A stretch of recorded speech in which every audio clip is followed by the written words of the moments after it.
Hey everyone, and welcome to another Yogi Misfit Sessions. My name is Danni Pomplun, and I'm your host.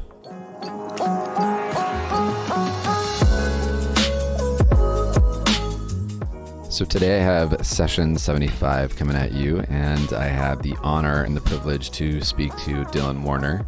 I've been following him for quite a while, and I've got to see his growth and to really just be inspired by what he does and what he brings to the table. We got to talk about where he started in his yoga journey and where he's taken it now. He's up to some really cool trainings. I know he's leading a 300-hour coming up soon. And he's just up to a lot. It was really inspiring to hear how passionate he was, one, but also how knowledgeable he was as well.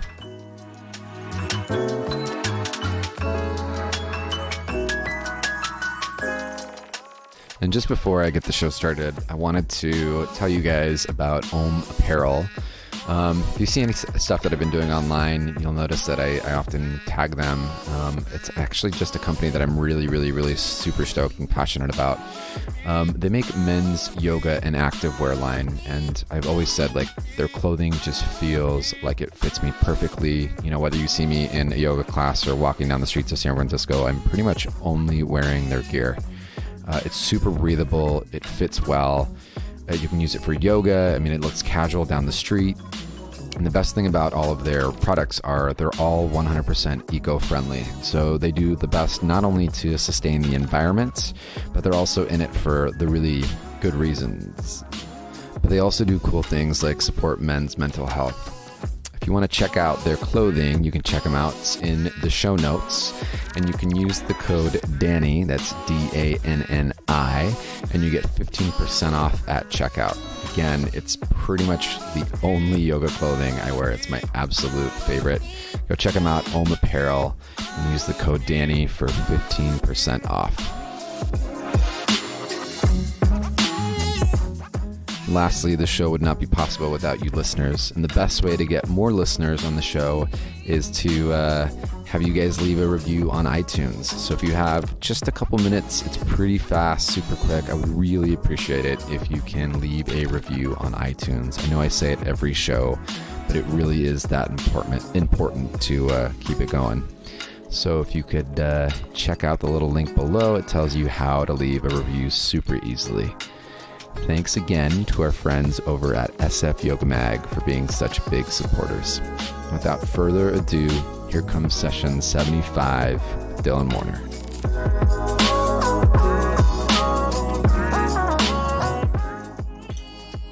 Dylan, you're all over the place. Okay, sure. How much time do you spend traveling? 100% of the time traveling. So you don't have a place that you get to call home?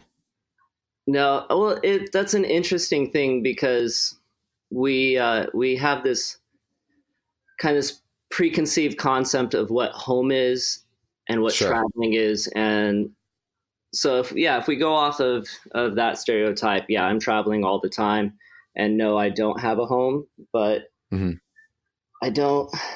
I mean, it's fun to tell people I'm homeless. Yeah.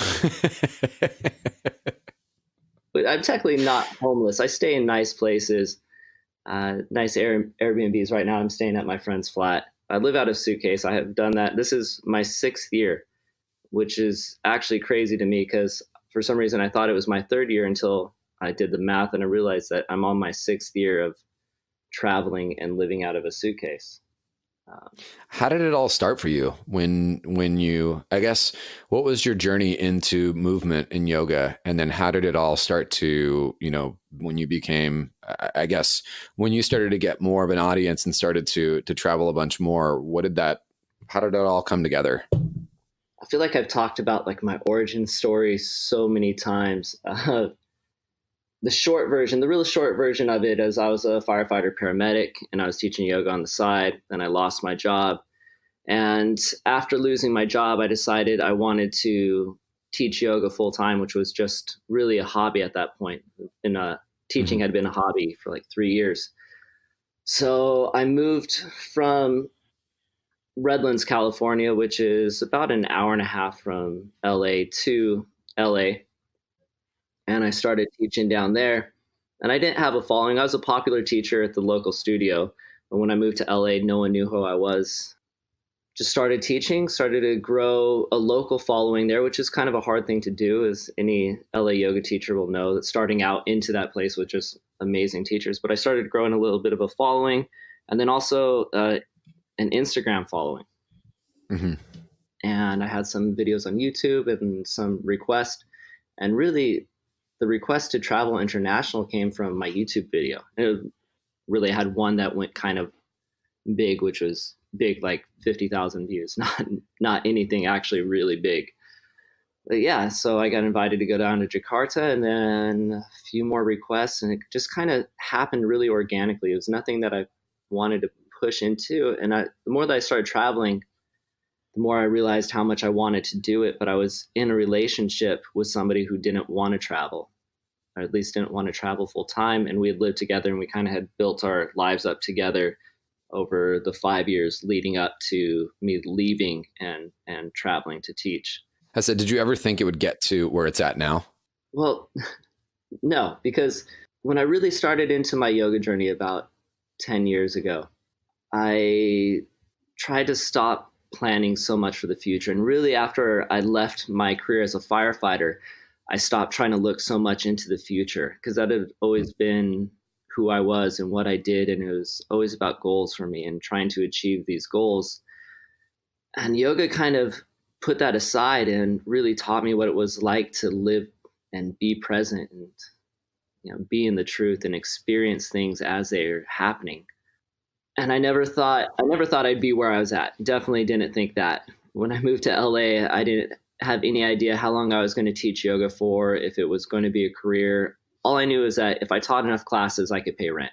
When you look back at, let's say, where you started in LA to now, what has been the biggest shift for you personally because of your experience, because of, the travel and the connections and the learning and the growth? Like when you look back and actually reflect on yourself and like how it's changed you as a person or metamorphosized you into where you're at this point in your life, what has been the biggest shift for you?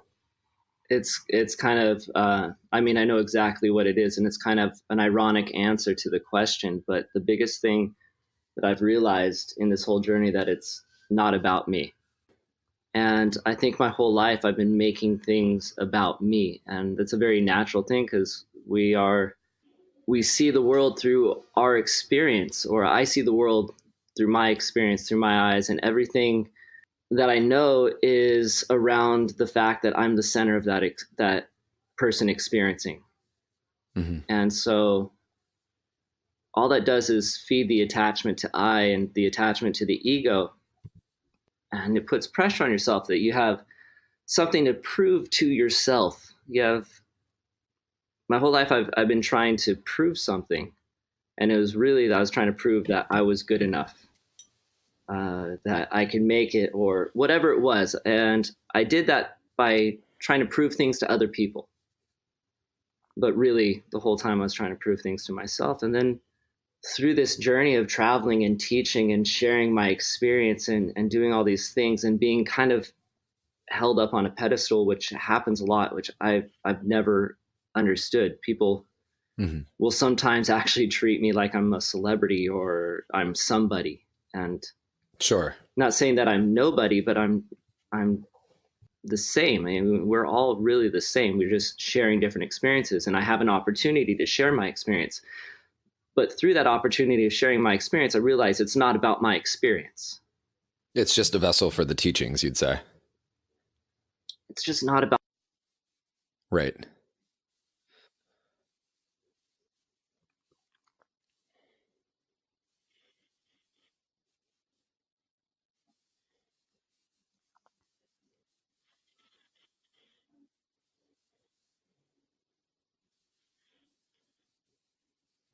Know it in your being, because until you do that, it's always going to be about you. But as a way to share it, though, I could say that every time that someone brings me into the limelight, that someone is like, oh, whatever, you've taught me so much, or whatever, I realize it's not about me.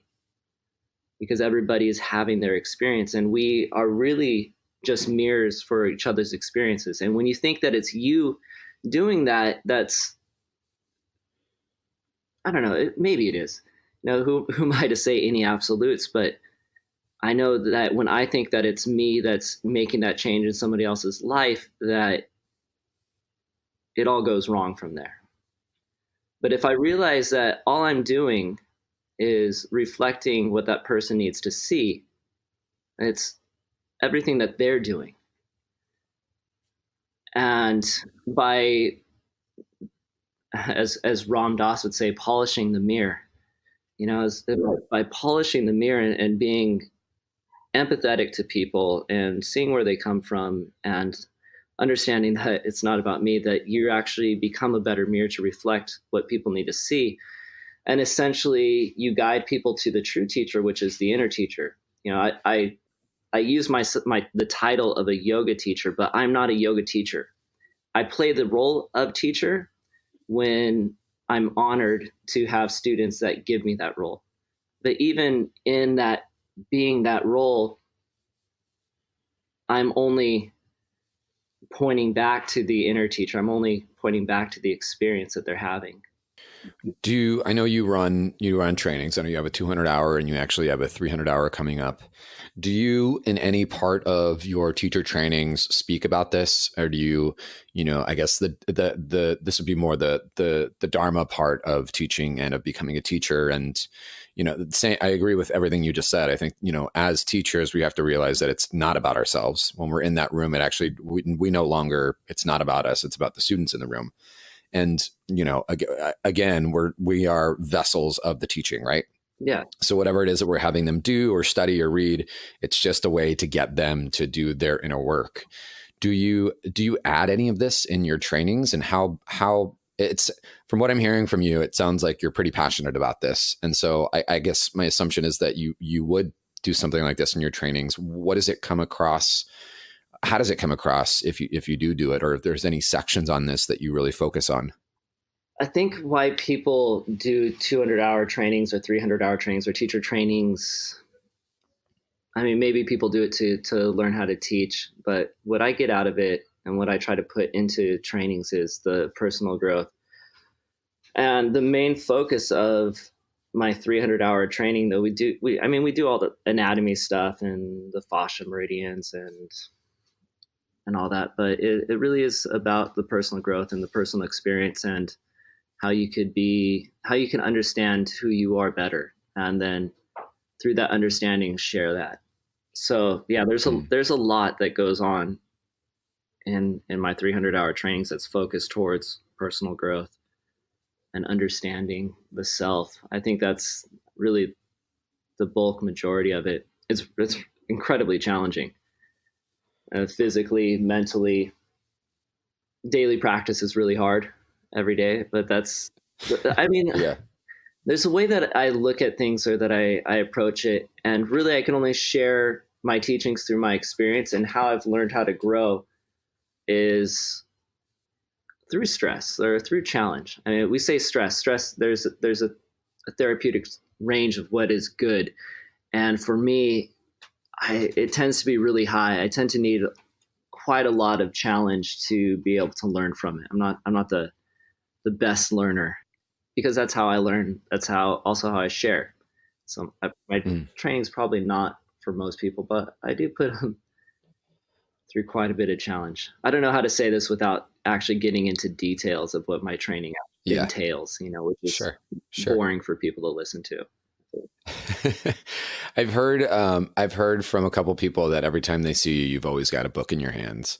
And, I just in watching you from a distance, I've seen your journey and movement grow. I think that there's some times where we teach yoga, and I think there are other times that we teach movement.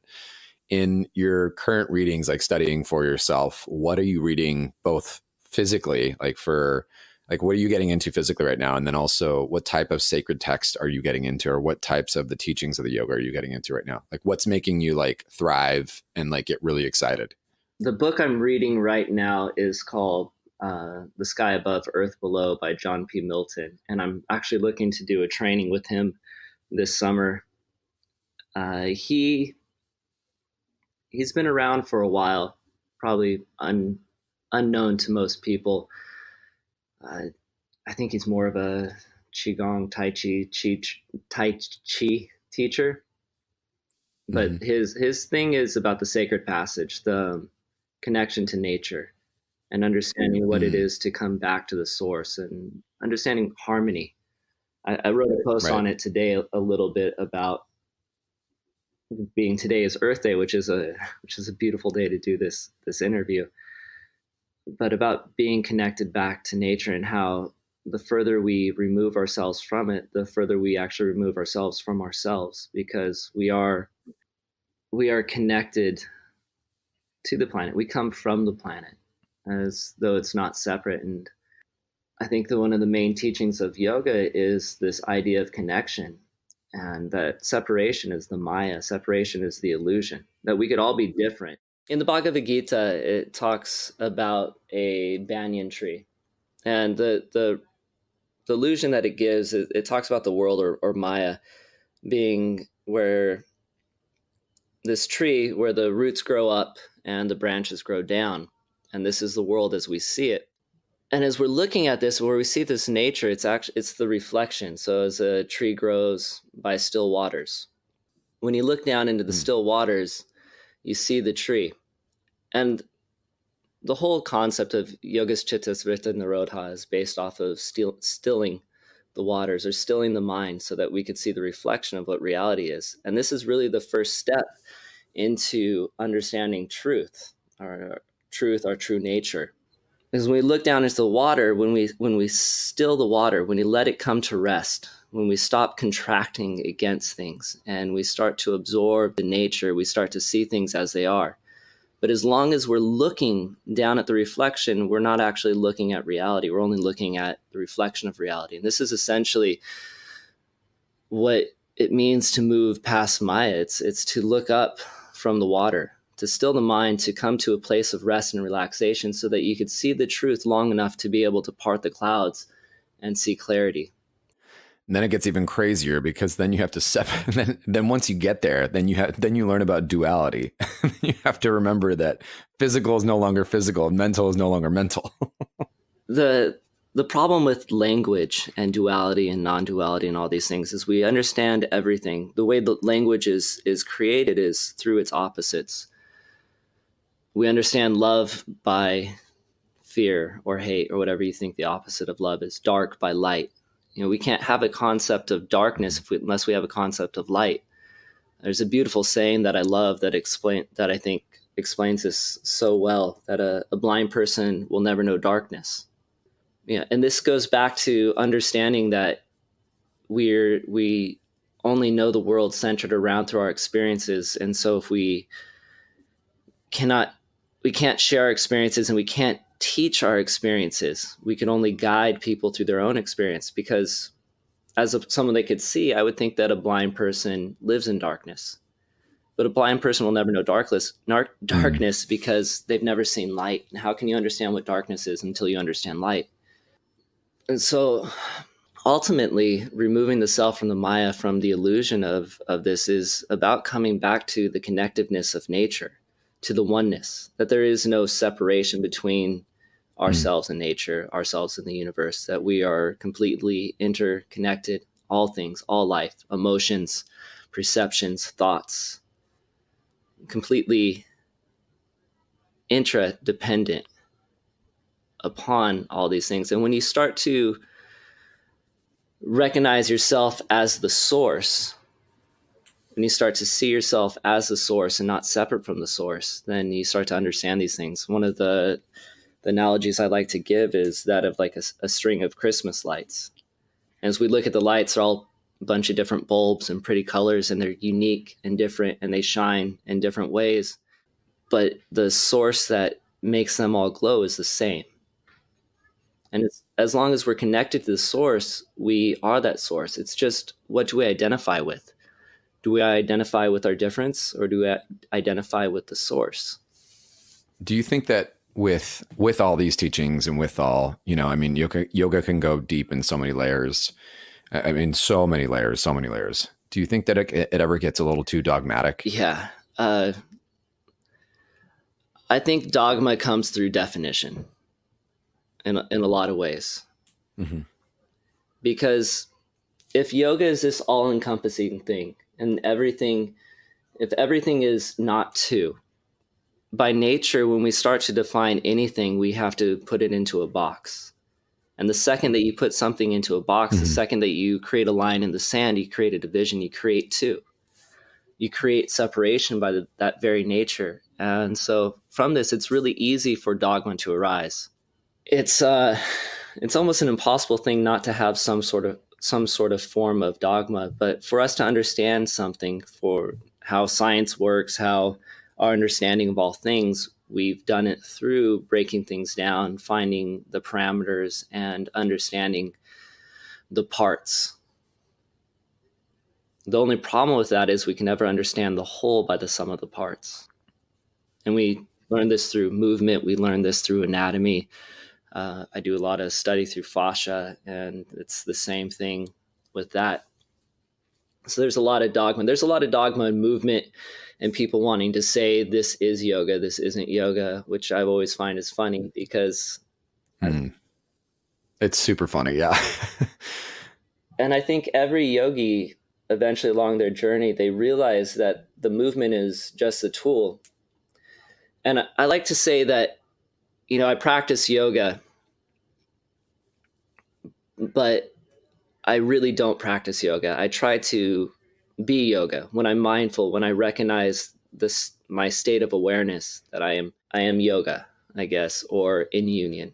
If yoga is just a word.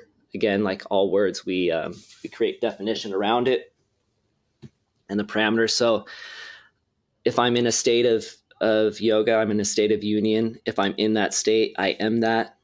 But these other things that we tend to call yoga, the asana, meditation, pranayama, philosophy, the yamas, niyamas, all the 8 limbs and all that stuff, these are tools. And every one of these tools helps to guide us to the state of yoga. So we use this term of practicing yoga when really we're practicing the tools of yoga to obtain a state of yoga. So when someone goes like, oh, that's not yoga, if you could see it, probably isn't. And also, who are they to define what is? And then it goes isn't? back to, it's not about me. And part of that is, what am I trying to prove? If someone tells me the crazy hollow back handstand that I'm doing isn't yoga, it's like, why am I trying to prove to you that it is? I can never... Right. I can never prove that. Only through experience. I mean, I found yoga through a hollow back handstand, but I don't think everybody's going to. Mm-hmm. I also think that discrediting, some of, and it happens a lot, specifically with there's obviously been a big change on social media and yoga and, what's been presented out there and whatnot. And some people are like, well, that's not yoga and this isn't yoga, that's acrobatics.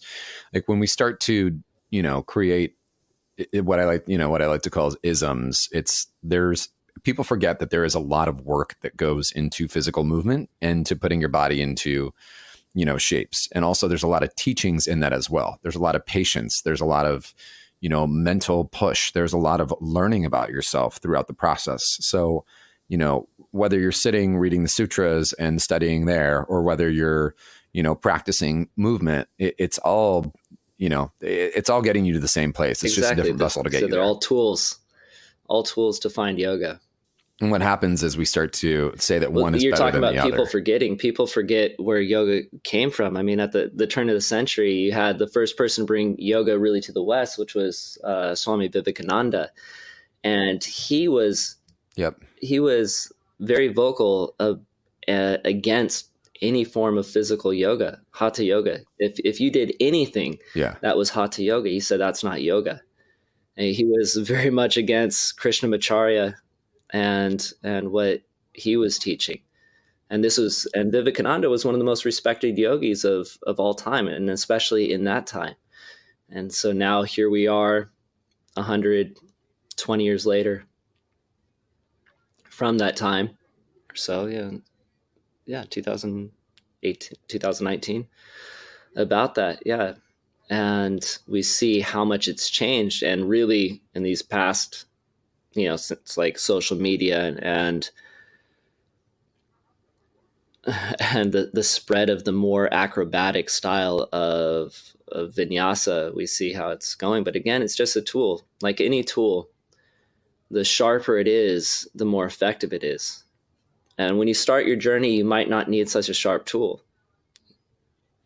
It'll do the job. But eventually, as you move deeper and deeper through a movement practice, and again, just using the movement practice to find this state of awareness, to stress the body, to stress the mind, to allow an easier time for focus and concentration and meditation through movement. When challenging things are no longer challenging, you have to look for new challenge to grow. And people that say certain things aren't yoga are only saying it through their experience, because what is not challenging for me is possibly challenging for them. So they find the challenge in those things. But I could hold crow pose indefinitely. So there's something else that I want from movement. That there's something else that I want from this tool to find this place of yoga. So for me, it's fine if people say that's not yoga. The only problem with that is these kinds of thoughts infect other people's thoughts. But what I have going for me, I guess, is I'm starting to have more of a voice. And thanks to people like you for putting me out there, more and more people are hearing this and minds are being changed. Just like, Krishnamacharya changing people's minds that Hatha Yoga is amazing. That it's more than just for charlatans and sadhus and militants, the people that were. I think it's one of my favorite things about doing the podcast is you actually get to hear the story rather than just reading it. It gives you a little more context and a little feeling behind everything that's coming across. Yeah. It's a beautiful journey. I got one more question for you. What are you geeking out right now about physically? Like, what is your new jam? Like, what are you like really diving into and like, just like absolutely like, this is amazing and mind blowing? I don't think, everything. Everything. I mean, it's funny. I've been doing handstands for so long, but it's really been this past year that I've been making it a huge part of my practice. And then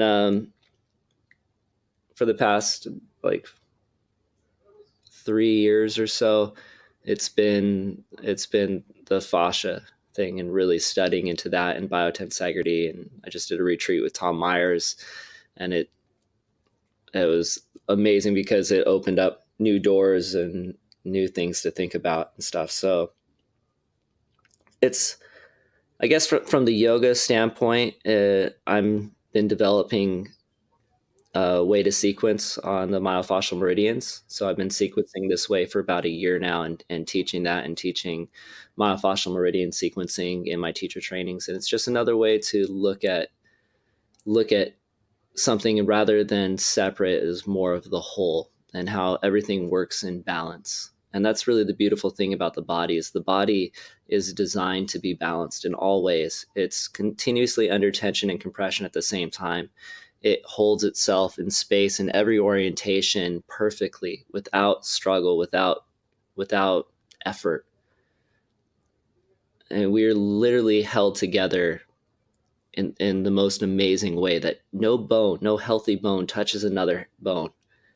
If you want readers or listeners, I guess would be something to dive into. It's the idea of biotensegrity and start to understand movement through that and our connection to ourselves and our connection to each other and to the universe through biological tension integrity. So that's really a wonderful thing that I've been exploring, especially with my sequencing, is how to keep everything balanced and look at the body in a holistic way, but through a very specific understanding of these lines of tension. And so I know to kind of, for people that have no idea what I'm talking about, fascia is the thing that connects everything together and through the body, which is holistically connected, there are lines of tension which moves through our tendons and our ligaments and our muscles. And these things create things called myofascial meridians, which are basically lines of tension, how we pull. And they encompass the whole body from the head to the toes. And so when you learn about the properties, because there's properties of fascia that we're just now really starting to understand. When you learn about these properties and how these lines of tension work together, you can really maximize the benefits of movement, of how you train, and how you feel healthy and balanced in your body to reduce the chances of injury and increase strength and flexibility. So I'm like super geeking out about that. I should have just gone right to that in my first answer and just get the handstand thing, because I like handstands, but I'm not geeking out about them. I'm just practicing them more than normal. Right. I mean, hey, but you know what? At least we got there, though. We got there. It took us a little while, but that seems to be my MO with most things in life. It takes me a little while to get there, but eventually. You got there. That's all that matters. Like one of my favorite sayings is, like the journey of yoga is one that just leads us more here. This journey of life, wherever we're going, we're always going to end up here. And I think when you start to live your life like that, you stop trying to be somewhere else. You stop trying to push towards something else. And when you asked me in the beginning, what did I see my future? Well, I see my future as being here, whatever that is. Well, right now it's this connection that we get to share. And so why would I want to be anywhere different? Can I share a thought? Just one thing that please do. That's been plaguing me. So this thought happened yesterday. I went to get some food and I'm standing in line and I'm waiting to order, and the person in front of me is ordering, but at the same time they're looking at their phone and they're texting. And I think the problem that we're having is we're losing connection with each other, that we are more concerned with what we're doing, that we don't give each other the respect and the time that we all deserve. Like, how can you be a mirror for someone else if you don't even look at them in the eyes when you're speaking to them? And we need to move back to this place of connecting with each other. I mean, it's great to connect with yourself. It's great to connect with nature, but we're around each other all the time.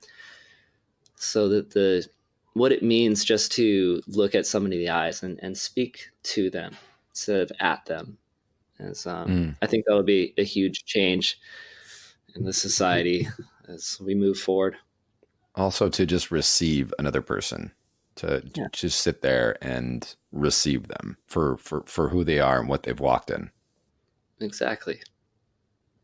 Thank you for receiving me. I appreciate it. Yeah, same, dude. I know that you are a very busy man and you're always traveling. So I just appreciate you taking some time out to chat and share. And I mean, your knowledge is just, it's insane and incredible, but your wisdom and where you speak from, it's very grounded. And I know, even as I'm listening to you speak here, there's a lot of like nodding my head, like, yes, more of that. So I just appreciate you again, taking your time out and sharing some wisdom and your knowledge, and to get to hear what you're up to and what you have been working on. And yeah, it's great to hear another voice and to be inspired by that voice. So thank you for coming onto the show and sharing some time with me.